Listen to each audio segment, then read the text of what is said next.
I'm your host, Bob, and welcome to Bringing My World to God.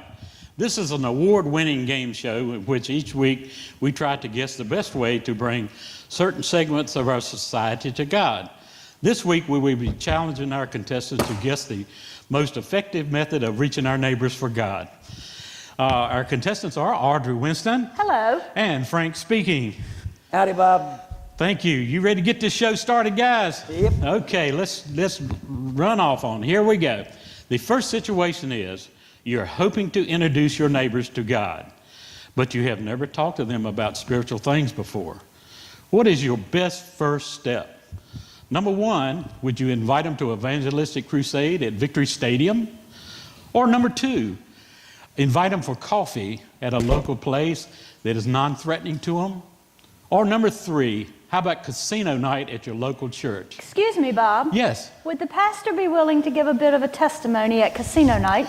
I don't think so, Audrey. Hey, Frank, would you like to take a lead on this one and give me your best first step? Sure, Bob. This is a pretty hard question, you know. I've been thinking about it. But you know what? I've been a Christian. I've been a good Christian for about 10 years now. And I don't know anybody that I'd ever want to invite anywhere.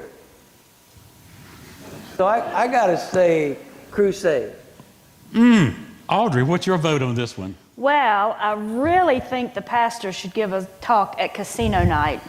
But if that won't happen, then I suppose I have no choice but to agree with Frank and say that a crusade would be the best. And I'm sorry, the correct answer is number two. Invite her for coffee at a non-threatening situation. And if you think about it, the vast majority of people who become Christians do so in the one-on-one confrontation with a friend of someone they know well, okay? All right, situation number two. You guys ready? Okay, here we go. Your neighbor tells you that you're the only Christian she knows. She says she would like to ask you some questions about spiritual things.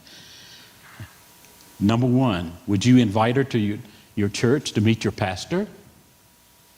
Number two, would you invite her to Charles Stanley and give her Charles Stanley's address?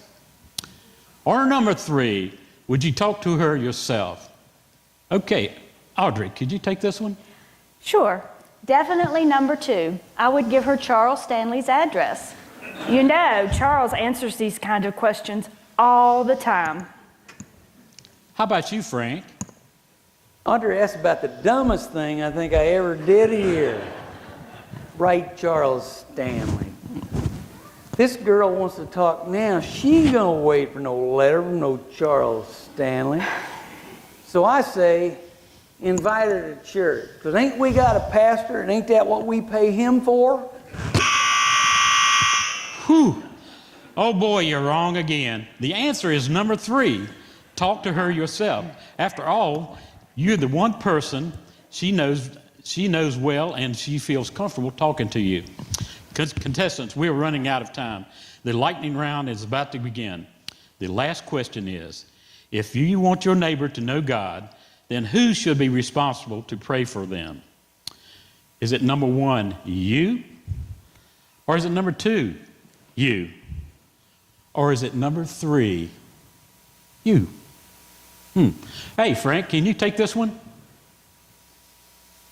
Bobby, you need to back this bus up. You done went and saved the hardest question for last. So I got to think about this for a second. Yeah, I think I got the answer. I think number three, you. You know, of course, Frank, that you means you, not me, you. Yeah, I got that. Wait a minute. Audrey's a you. Bob, this is too hard. Audrey. Obviously, the correct answer is number one, you. You are absolutely right. The answer is number one. This is because the Lord has put on your heart this person to be concerned about. He does it all the time. So let me just ask you one thing. Audrey, you have won this round, and it's did a great job, and thank you for coming today, and you did okay too, Frank. So, okay. And just remember, folks, that it is up to you to reach your neighbors for Christ. You. Okay, tune in next week when we try to discover the best way to bring in unemployed steelworkers with Navy tattoos to God.